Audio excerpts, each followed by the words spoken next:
Hello students, welcome to study for maths and reasoning. तो GK के बहुत ही important प्रश्नों के साथ शुरू करते हैं आज इस वीडियो को। हमारा पहला क्वेश्चन है कि उज्जैन किस नदी के किनारे स्थित है। इसके ऑप्शंस देख लेते हैं। Option A Saraswati, option B Sarayu, option C Shipra या ऑप्शन डी नर्मदा। तो इसका करेक्ट आंसर क्या हो जाएगा? इसका करेक्ट आंसर हो जाएगा ऑप्शन सी शिप्रा। तो जो उज्जैन शहर है दोस्तों, महाकाल की नगरी, वह शिप्रा नदी के किनारे स्थित है। यही है दोस्तों शिप्रा नदी, और यह रहा हमारा बाबा महाकाल का मंदिर जो कि शिप्रा नदी के तट पर स्थित है। इसी के साथ अगर शिप्रा नदी के कुछ अन्य तथ्य हम देखें तो शिप्रा नदी का उद्गम कहाँ से होता है दोस्तों? इसका उद्गम होता है काकरी बरडी पहाड़ी से, जो कि इंदौर जिले में स्थित है। इसी के साथ यदि इसके समागम की बात करें तो इसका समागम होता है चंबल नदी में, और चंबल से जो शिप्रा नदी है वह कहाँ मिलती है? तो वह मंदसौर जिले में जाकर मिल जाती है चंबल नदी से। इस बीच में यह शिप्रा नदी 196 किलोमीटर का डिस्टेंस कवर करती है दोस्तों, अर्थात 196 किलोमीटर बहकर यह चंबल नदी में जाकर मिल जाती है। तो यह इंपॉर्टेंट फैक्ट आपको ध्यान में रखना है। इसी के साथ हमसे पूछा जा सकता है कि शिप्रा किसकी सहायक नदी है? तो शिप्रा चंबल नदी की सहायक नदी है, और इसी शिप्रा नदी के तट पर प्रत्येक 12 वर्ष में कुंभ का आयोजन किया जाता है दोस्तों। हमारा नेक्स्ट क्वेश्चन है कि निम्न में से कौन सी घाटी हिमाचल प्रदेश में स्थित नहीं है? तो हिमाचल प्रदेश में कौन सी घाटी स्थित नहीं है दोस्तों? आइए इसके ऑप्शन देख लेते हैं। ऑप्शन ए साइलेंट घाटी, ऑप्शन बी चुंबी घाटी, ऑप्शन सी मरखा घाटी या ऑप्शन डी मलाणा घाटी। तो इसका करेक्ट आंसर क्या हो जाएगा? इसका करेक्ट आंसर हो जाएगा ऑप्शन ए साइलेंट घाटी। तो दोस्तों चुंबी घाटी, मरखा घाटी और मलाणा घाटी ये तीनों हिमाचल प्रदेश में स्थित है, परंतु जो साइलेंट घाटी है यह कहाँ पर स्थित है? यह केरल राज्य में स्थित है। यह रही दोस्तों साइलेंट वैली। अब साइलेंट वैली तो केरल राज्य में स्थित है दोस्तों, और साइलेंट वैली या घाटी के नाम से ही वहां पर एक नेशनल पार्क स्थित है दोस्तों, साइलेंट वैली नेशनल पार्क, जो कि नीलगिरी पर्वत पर स्थित है केरल राज्य में। तो दोस्तों ये इंपॉर्टेंट फैक्ट आपको ध्यान में रखना है। चलिए बढ़ते हैं हमारे नेक्स्ट क्वेश्चन की तरफ। हमारा नेक्स्ट क्वेश्चन है कि भारत में विश्व का सबसे बड़ा सौर वृक्ष कहाँ स्थापित किया गया है? तो यहाँ पर हमसे पूछा गया है दोस्तों कि भारत में विश्व का सबसे बड़ा सौर वृक्ष कहाँ स्थापित किया गया है। इसके ऑप्शन देख लेते हैं। Option A Durgapur, option B Bokaro, option C Bhopal या ऑप्शन डी जयपुर। तो इसका करेक्ट आंसर क्या हो जाएगा? इसका करेक्ट आंसर हो जाएगा ऑप्शन ए दुर्गापुर। तो दोस्तों भारत में विश्व का सबसे बड़ा सौर वृक्ष दुर्गापुर, जो कि पश्चिम बंगाल में स्थित है, वहां पर स्थापित किया गया है। ये दोस्तों विश्व का सबसे बड़ा सौर वृक्ष, इसे वृक्ष की आकृति के जैसा ही इसे बनाया गया है, इसलिए इसे सौर वृक्ष कहा जाता है। इसमें सभी सोलर प्लेट्स लगी हुई हैं दोस्तों, जिसके आधार पर ऊर्जा उत्पादित की जाती है।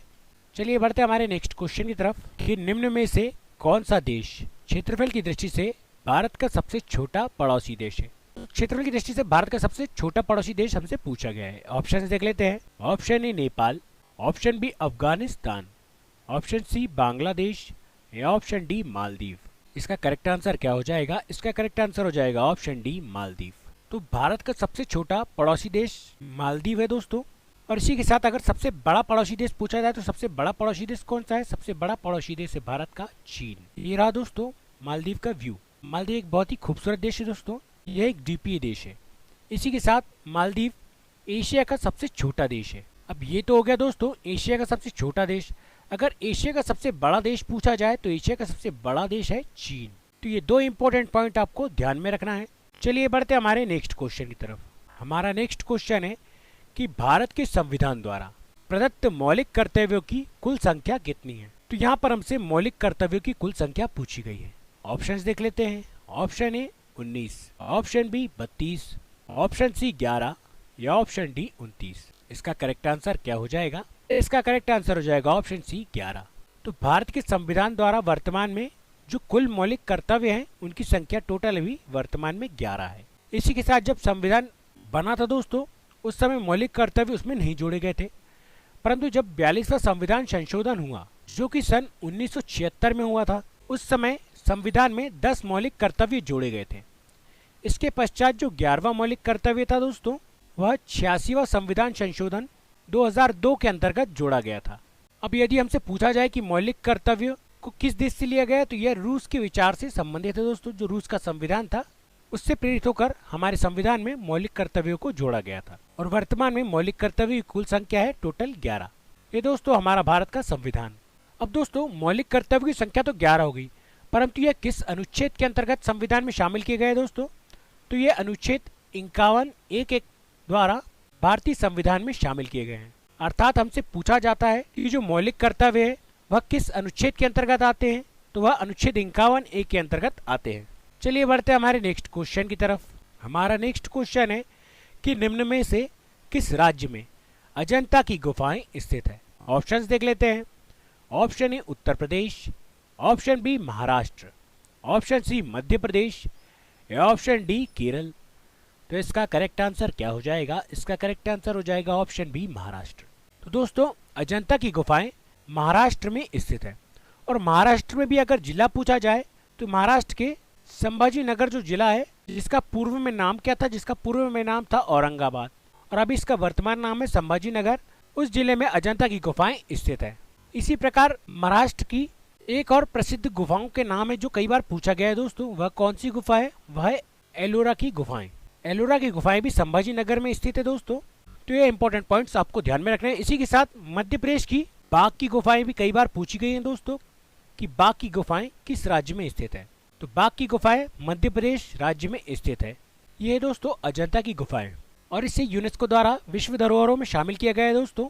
अजंता की गुफाओं को सन 1983 में यूनेस्को द्वारा विश्व धरोहर घोषित कर दिया गया था। तो ये इंपॉर्टेंट पॉइंट्स आपको ध्यान में रखना है। चलिए बढ़ते हैं हमारे नेक्स्ट क्वेश्चन की तरफ।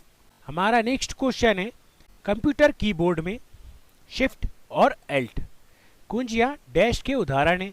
ऑप्शंस देख लेते हैं। ऑप्शन ए कर्सर मूवमेंट कुंजियां, ऑप्शन बी मॉडिफायर कुंजियां, ऑप्शन सी न्यूमेरिक कुंजियां, ऑप्शन डी फंक्शन कुंजियां। तो इसका करेक्ट आंसर क्या हो जाएगा? इसका करेक्ट आंसर हो जाएगा ऑप्शन बी मॉडिफायर कुंजियां। तो जो शिफ्ट है दोस्तों और अल्ट की, ये मॉडिफायर कुंजियां हैं। ये दोस्तों शिफ्ट, ये अल्ट और ये कंट्रोल, ये सभी मॉडिफायर कीज के अंतर्गत आती है एक कीबोर्ड में। और इसी के साथ कुछ अन्य की अगर हम देखें तो ये जो आपको एरो दिखाई दे रहे हैं दोस्तों, इन्हें कहा जाता है कर्सर मूवमेंट की। क्या कहा जाता है दोस्तों? कर्सर मूवमेंट की। इसी के साथ आपको ये कैलकुलेटर जैसा एक बॉक्स दिखाई दे रहा है दोस्तों, इस बॉक्स को कहा जाता है न्यूमेरिक की। क्या कहा जाता है इस नंबर वाले बॉक्स को दोस्तों? न्यूमेरिक की। अब इसी के साथ आपको यहाँ पर F1 से लेकर F12 तक कुछ संख्याएं दिखाई दे रही है। तो इस F1 से लेकर इस F12 तक के बॉक्स को क्या कहा जाता है? इसे कहा जाता है फंक्शन की। और दोस्तों ये बड़ा सा जो या बॉक्स के आकार की जो बटन होती है दोस्तों, इसे क्या कहा जाता है? इसे कहा जाता है स्पेस बटन। ये होता है एंटर बटन। तो ये थे दोस्तों कीबोर्ड से संबंधित कुछ इंपॉर्टेंट फैक्ट जो आपको ध्यान में रखना है।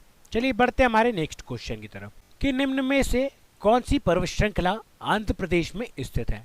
तो ऐसी कौन सी पर्वत श्रृंखला है दोस्तों जो आंध्र प्रदेश में स्थित है? इसके ऑप्शन देख लेते हैं। ऑप्शन ए कैमूर पर्वत श्रृंखला, ऑप्शन बी नगरी पर्वत श्रृंखला, ऑप्शन सी पचमणी पर्वत श्रृंखला या ऑप्शन डी गिरनार पर्वत श्रृंखला। इसका करेक्ट आंसर क्या हो जाएगा? इसका करेक्ट आंसर हो जाएगा ऑप्शन बी नगरी पर्वत श्रृंखला। तो दोस्तों जो नगरी पर्वत श्रृंखला है वह आंध्र प्रदेश राज्य में स्थित है, और ये जो तीनों पर्वत श्रृंखला है यह अलग अलग राज्य में स्थित है। आइए इनके बारे में कुछ तथ्य हम देखें। तो पचमणी पर्वत श्रृंखला यह किस राज्य में स्थित है? तो यह मध्य प्रदेश राज्य में स्थित है। अब इसी के साथ ये जो गिरनार पर्वत श्रृंखला दी है दोस्तों, यह कहाँ स्थित है? तो यह गुजरात में स्थित है। और गुजरात का सबसे ऊंचा शिखर कई बार पूछा गया है दोस्तों परीक्षा में, तो इसका सबसे ऊंचा शिखर है गिरनार शिखर, जो कि जैनियों का एक पवित्र तीर्थ स्थल है दोस्तों। यही है नगरी पर्वत श्रृंखला, जो कि आंध्र प्रदेश की एक प्रमुख पर्वत श्रृंखला है। हमारा नेक्स्ट क्वेश्चन है कि वर्ष 2000 में निम्न में से किस राज्य का गठन नहीं हुआ? ऑप्शंस देख लेते हैं। Option A Telangana, option B Chhattisgarh, option C Jharkhand और ऑप्शन डी उत्तराखंड। इसका करेक्ट आंसर क्या हो जाएगा? इसका करेक्ट आंसर हो जाएगा ऑप्शन ए तेलंगाना। तो जो तेलंगाना था दोस्तों, उसका गठन वर्ष 2000 में नहीं हुआ था। इन तीनों राज्यों का गठन वर्ष 2000 में हुआ था। अब यहाँ पर तेलंगाना का गठन 2000 में नहीं हुआ था दोस्तों, तो कब हुआ था?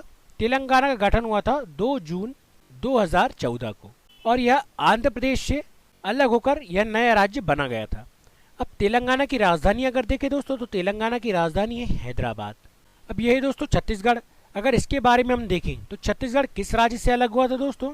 छत्तीसगढ़ अलग हुआ था मध्य प्रदेश राज्य से 1 नवंबर सन 2000 को। इसी के साथ झारखंड किस राज्य से अलग हुआ था? तो झारखंड अलग हुआ था बिहार राज्य से। और इसी के साथ अगर उत्तराखंड की बात करें तो उत्तराखंड पहले उत्तर प्रदेश का हिस्सा हुआ करता था, बाद में यह एक अलग राज्य बनकर अस्तित्व में आया। ये रहा दोस्तों तेलंगाना का मैप। तो हमारा करेक्ट आंसर हो जाएगा तेलंगाना। हमारा नेक्स्ट क्वेश्चन है कि निम्न में से किस भारतीय राज्य की सरकार द्वारा कालिदास सम्मान प्रदान किया जाता है? तो कालिदास सम्मान किस राज्य सरकार द्वारा दिया जाता है? इसके ऑप्शंस देख लेते हैं। Option A Tamil Nadu, option B Madhya Pradesh, option C Uttar Pradesh या ऑप्शन डी गुजरात। इसका करेक्ट आंसर क्या हो जाएगा? इसका करेक्ट आंसर हो जाएगा ऑप्शन बी मध्य प्रदेश। तो जो कालिदास सम्मान है वह मध्य प्रदेश की राज्य सरकार द्वारा यह प्रदान किया जाता है। अब दोस्तों कालिदास सम्मान के विषय में अगर चर्चा करें तो कालिदास सम्मान कब स्थापित किया गया था? तो यह सन 1980 से 81 के मध्य स्थापित किया गया था। और कालिदास सम्मान में कितनी राशि प्रदान की जाती है दोस्तों? तो इसमें 5 लाख रुपए तक की राशि प्रदान की जाती है। ये है दोस्तों महाकवि कालिदास। इनका संबंध मध्य प्रदेश के उज्जैन से है दोस्तों। मध्य प्रदेश में जो महाराज विक्रमादित्य थे उनके दरबारी कवियों में से थे महाकवि कालिदास। और कालिदास ने दोस्तों 2 महाकाव्य लिखे हैं। वह कौन कौन से हैं दोस्तों? तो पहला इसका महाकाव्य था दोस्तों कालिदास जी का रघुवंशम, और दूसरा महाकाव्य था कुमार संभवम। तो यह 2 महाकाव्य कालिदास जी के आपको ध्यान में रखना है। इसी के साथ इनकी एक प्रमुख रचना है दोस्तों, कौन सी? अभिज्ञान शाकुंतलम। अभिज्ञान शाकुंतलम कई बार परीक्षा में पूछी गई दोस्तों कि यह किसकी रचना है? तो यह महाकवि कालिदास जी की रचना है। तो दोस्तों आज की वीडियो में बस इतना ही।